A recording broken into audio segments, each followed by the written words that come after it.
Welcome to the Sage. And thank you for being our wonderful companions on the journey. Last week, if you were able to be with us, we had brought the source of our joy to you, our young entrepreneurs who we've supported and who are running their businesses and have proved determined and persistent despite all the hardships recently experienced by all of us in the country, particularly by small businesses. And there was a previous episode in which we flagged the fact that potentially these businesses need help because they have had to reduce their output drastically because of the many things that were happening. We need all, as a collective community, to continue to support them so that they can grow and expand. Last week, we looked at and heard many of them talk about their journey, talk about their business, talk about their successes. This week, we're going to look at a lovely event as part of our reaffirmation of the good in us and in this country. C4C and partners came together and celebrated these wonderful young people. They truly deserve to be celebrated and to be encouraged. And so we're going to bring the event to you live on studio so that you see the beautiful event and the beautiful young people who together as a common community in support of their work celebrated them publicly. Stay back, view the documentary, enjoy. We'll be back.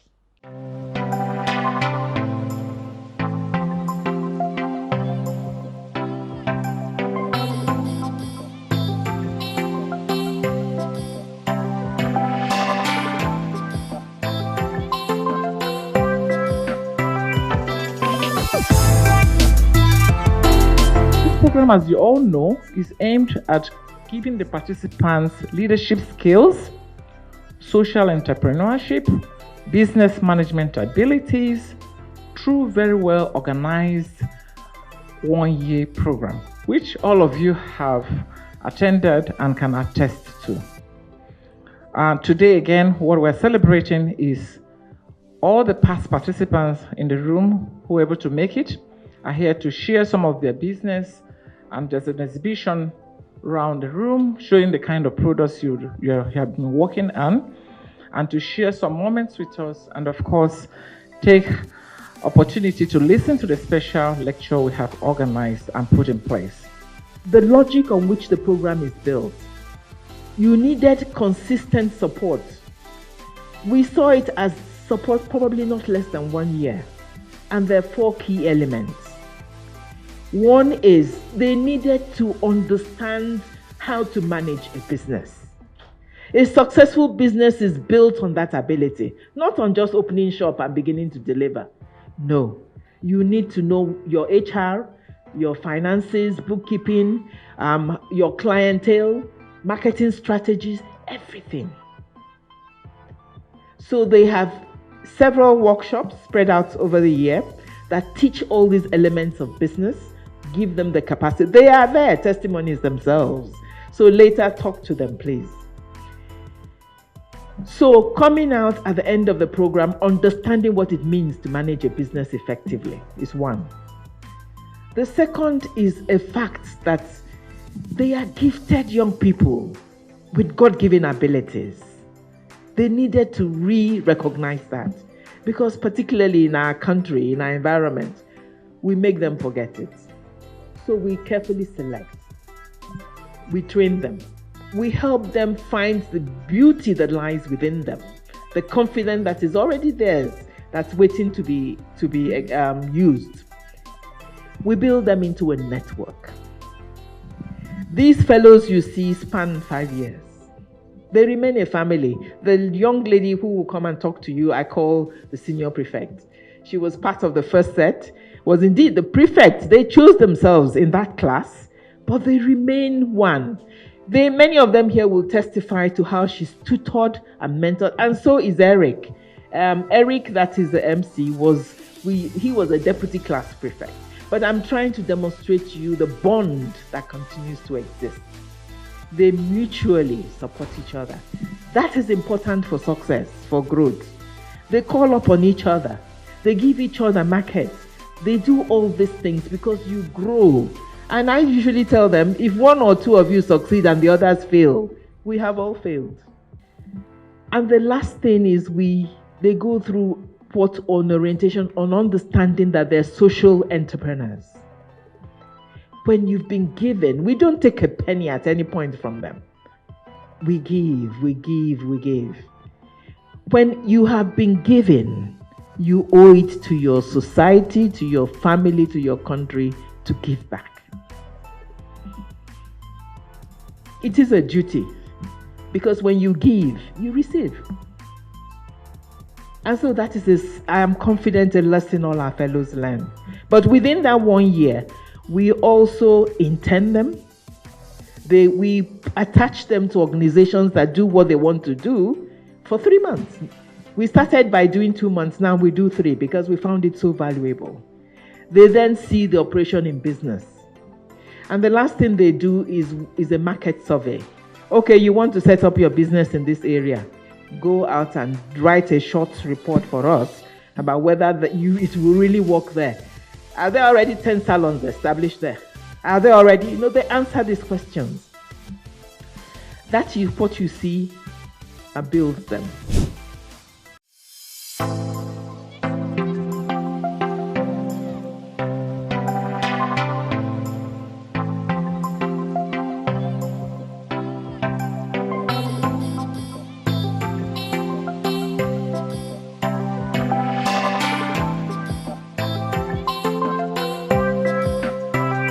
Let us spend money on entrepreneurs. Let us actually put business sense in leadership. Let us understand. If we can actually stand during the SARS period, justified small issues about police, why can't we fight also for the country? Why can't we fight to ensure that these things are not done again? For every day that we lose 11 billion naira for something that you cannot see, and he said that the fuel in this country is sold at 165 naira per liter. Who buys 165 naira per liter? But the money is going. So we just have to stand and let the powers understand what is going on. C4C not just empowers fellows, but we are actually giving back to the society and we are having a ripple effect. You can see a lot of faces here. This is just the representative of the total fellows that have graduated from this program. And you can imagine if one business is doing this, how much more other businesses are also doing. Since the graduation from C4C, I always like to use the word divine intervention. You know why? I met C4C at a point of depression because I started my business and a few months after, I was involved in a terrible car accident that almost took my life. So it was like, where next? Which way forward? I had product stock, I didn't even know what to do. And then somebody told me about C4C. I reluctantly applied. You know, this kind of application, they'll tell you in so words, do this, do that, I reluctantly applied and I was selected. And man, that was a rebirth. That was a rebirth for me. So it was a divine intervention. It was just God leading me to the right place where my business and everything concerning me needed to start afresh. Since the graduation, it has been amazing. Anyway, you saw my factory in the video. You saw it, right? So you saw my factory. We have grown. We have gotten both international and local recognitions. We have spread even over 12 states in Nigeria and outside the country. We've been able to get our export pass certificates and all that. C4C has been amazing. And this is just, like I keep saying, just one of a business compared to the 75 businesses that have been empowered. Just one. So you can imagine how much we have done. I say we now because we are part of C4C now. We are at the C4C, So it's been amazing. Revenue has grown. Customer base has grown. My product has graduated. That's the word I like to use. My product has graduated. And just like every business in C4C, since the past few months, it's not been easy because of the cash trap and then the first situation. We've had issues with getting raw materials, and we've all recorded as a family between 40 to 50% reduction in total revenue generated. And for that, we seek partnership, both financial partners, because we need cash to get these things, and we need to get them in bulk, to get them at an affordable, rate, and from the local farmers. We also seek partnerships in terms of logistics. Some people will not buy your product because they can't afford the logistics. You buy something of 1.8, you use 1.52, So, but for us, that's not a problem, right? For us, that's not a problem, right? Because we have people like Seplat Energy, we have C4C behind us, we have Club 12, we have our UN partners. So we just want to say thank you, Seplat Energy, for believing in our mommy. Thank you so much, mommy, for being a strength to us. She's a mother, not just in business. We call her for other things, for other things. Whatever it is, you can call her, and anytime you call her, she's there. She's been supportive and she's been encouraging. And we're positive that from relationships and partnerships like this, our business will grow even to the permanent side. I am even much more excited because, and as I shared with Dr. Nwachukwu, that I believe that entrepreneurship will unleash the potential of this country. And I believe that young entrepreneurs will unleash the potential of this country. And I felt that way before I walked in. But even what I've seen in the last 1 hour, I'm very excited. And you need to applaud yourself for what you've achieved. Every nation is facing challenges. But I do think ours is very unique, because I think that we're a nation that's blessed with amazing people, which for me is our most important resource, but we're also blessed with other resources. There's no excuse for our nation to be where it is today. First, the government can't do it alone. Second, small and medium-scale enterprises are the backbones of any economy. I don't know what the data is for our country, but 70% of the global income of GDP is contributed by SMEs. 70% of employment is hosted by SMEs. So you should chin up, put your shoulders high, because this country will depend on each one of you to come out of the challenge that we face today.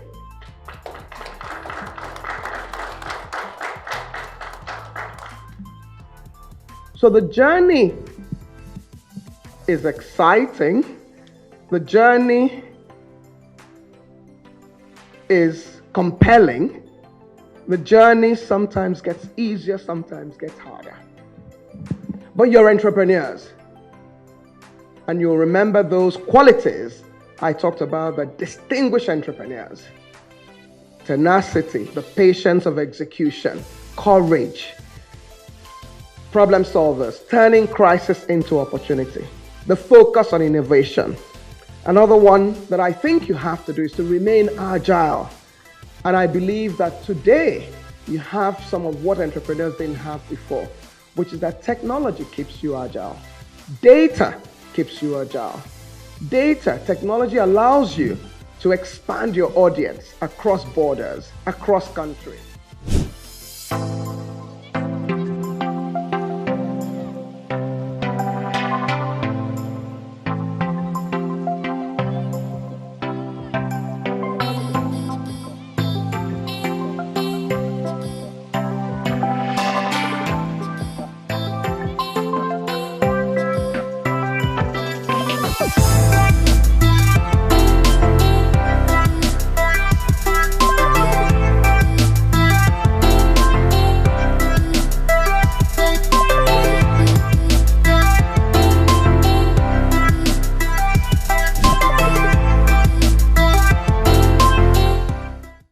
Unemployment level is, of course, a big concern. And in this year, where it is anticipated that 3 more million people will join that statistics to make it 208 million unemployment rate, increasing by 5.8%. And with this in mind, it is not surprising that anything that we can do to promote employment and self-sustenance is very important. So in Nigeria, for example, we know that youth employment is a major concern. And according to our own 2022 National Bureau of Statistics, the nation's unemployment rate rose to 33.3%. compared to 27.1% in 2020. 3 things for me that are important for resilience. The first is, and I'm sorry to say it, cash is king. And most entrepreneurs know what it feels like when you've run out of money.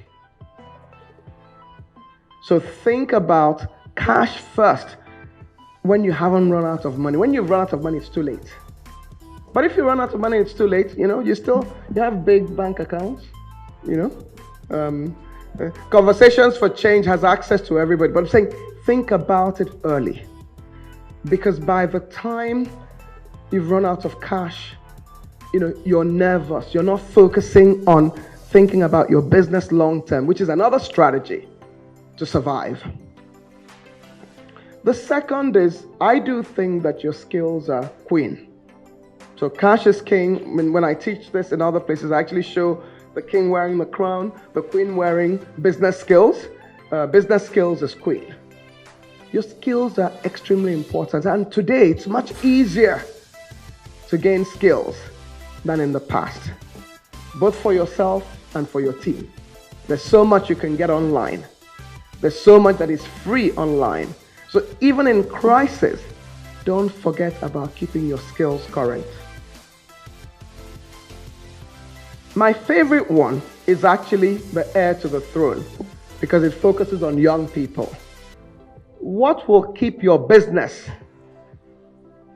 for the future is what I call institutionalizing for the future.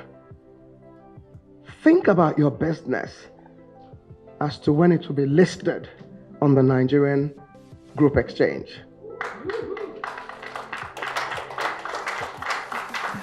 That's the vision you should have. Think about what structure can I have as a small business that will prepare me and catapult me to that state. And I would argue that sustainability, a focus on sustainability, allows you to have that long-term vision. I also believe, of course, that sustainability is key to transforming Nigeria. Because a focus on sustainability allows you to build a business that outlasts you. Sustainability is, in my view, a competitive advantage for our nation, Nigeria, because we have natural resources, we're well endowed. We are really the answer to the future of the world. But most importantly, sustainability focuses on the long term. And so for me, I end by saying proof of concept. It does work. It can be done. That's what we've demonstrated. They need to be supported, particularly at this critical time. So it is a passionate appeal. They're resilient, they're young, they're wonderful people. They are the face and future of our country. I thank you. Dr. Kechi had said everything. But I must really appreciate Aruna Oti.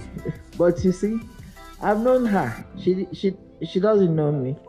But you cannot go through the service without knowing her. The short time she came into the service, and but I will not tell the story. Everybody knows. But you see, you were a great joy to women. In fact, I was jumping up in my office. I was the Director General of NAFCHIP then. But the way she stood up and the way she talked, in fact, I just said, when I grow up, I'm going to be like her. But she was wonderful. So I am not surprised at what she did now. She's a great inspiration to all of you. And if you had taken notes, you will see that this is exactly what you need to do. All she told you. Thank you so much.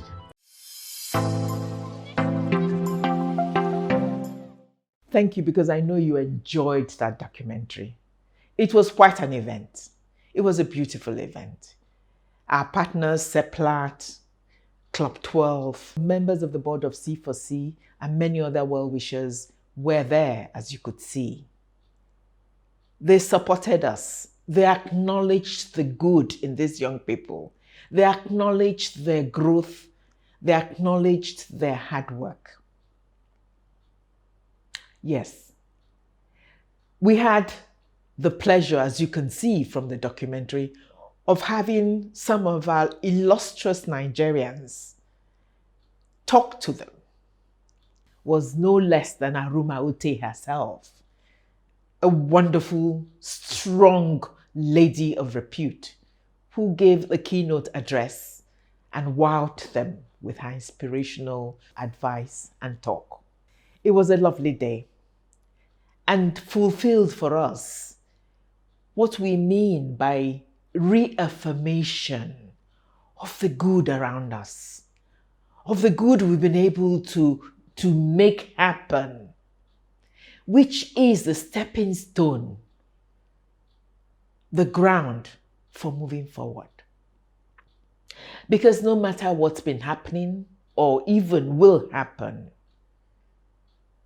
we are firmly convinced and firmly committed to the fact that Nigeria is a great country. We are a great people. Our diversity is our strength. We are marching on to claim and achieve that good. And we will never go back on that. And so I reach out to all of you, our audience, and I say, after your period of reflection, the move is forward. Reaffirm your good, the many, many good things around you, the many, many good things you do on a daily basis. Reaffirm the wonderful families you have that love you and care for you and sacrifice for you. The wonderful friends, the wonderful communities around you. There are many wonderful things around us if we but have the eyes to see it.